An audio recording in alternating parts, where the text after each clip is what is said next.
The cold wrapped around her like a shroud. Saren's bare feet sank into the snow with each slow step, the hem of her robe stiff with frost. Her purple skin, mottled by exposure, looked nearly blue. In her arms, her son Ariel, small, quiet, fading, barely moved. "Mama," he breathed, his voice a faint vibration against her chest. "Don't wake up," she whispered. "It's better to dream warm." They had been turned away from every outpost on Merc 7. 17 shelters. 17 rejections. Her identity chip unreadable. No credit. No caste. No name that meant anything anymore. She had once been Saren Alhavier, midwife of the Silver Hearth, a bringer of life. But when her mate died, the elders deemed her broken, unclean. No warmth could grow from a fractured soul, they said. She had begged to stay with her son. They closed the temple doors without a word. Now, beneath the bones of a failed terraforming project, she collapsed beneath a rusted skybridge. Wind shrieked through the struts. She curled around Ariel and whispered, "We're already dreaming, little flame."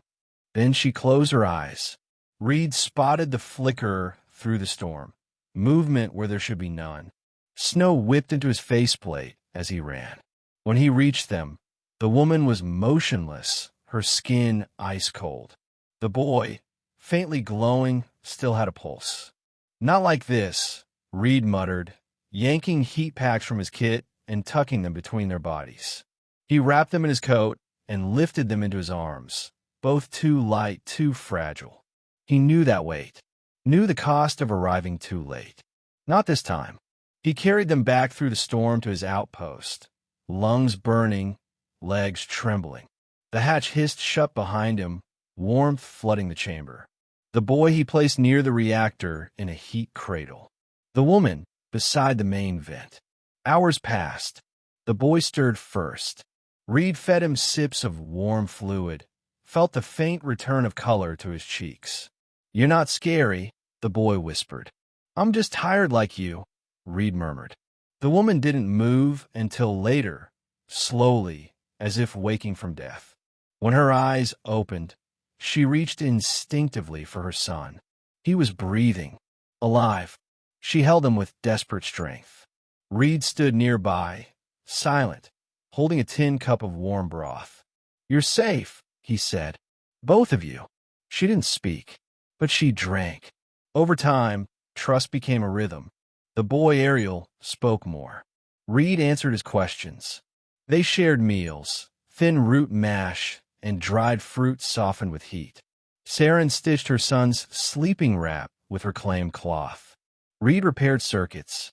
Silence no longer felt empty. "You don't ask for anything," she said one evening. "You've earned it," Reed replied. They talked eventually. Shared pieces of past shaped by loss. Saren spoke of her exile, of being told her grief made her unclean. Reed shared how his niece died during a failed evacuation, how his whistleblowing cost her a seat on the last shuttle. Neither tried to fix the other, but they listened. One night, Ariel fell asleep without fear.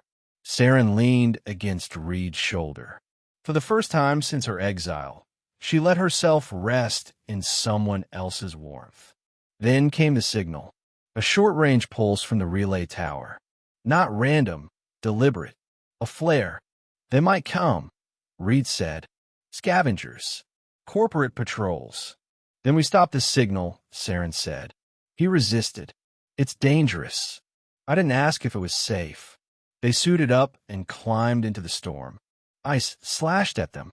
The tower loomed ahead, flickering with dying light. Together, they accessed the control panel. "It'll take a hard short to kill the loop," Reed warned. "Then do it with me," she said. They moved as one, cutting the lines, tripping the pulse.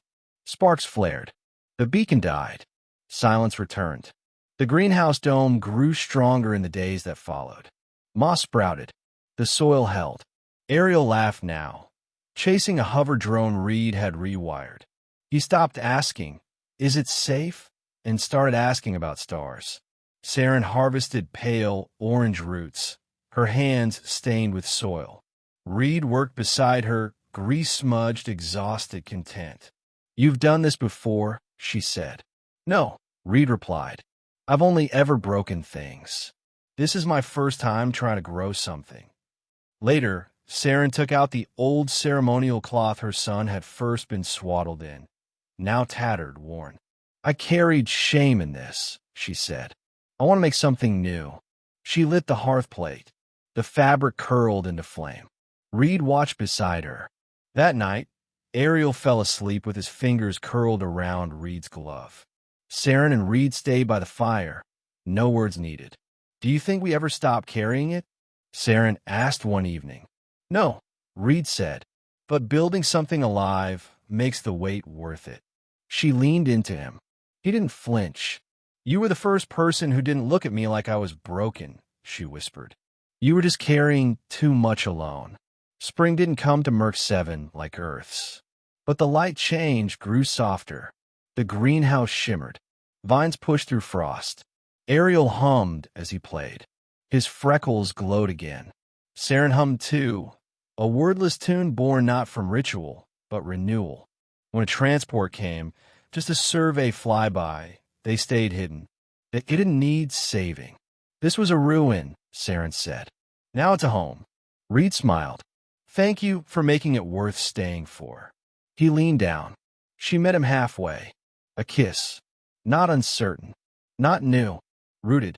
At night, they sat wrapped in patchwork blankets, bread and stew shared in warmth. Ariel dozed in Saren's lap, Reed's glove in his hand. No alarms. No cold. Just the sound of life continuing. A season. A family. A home.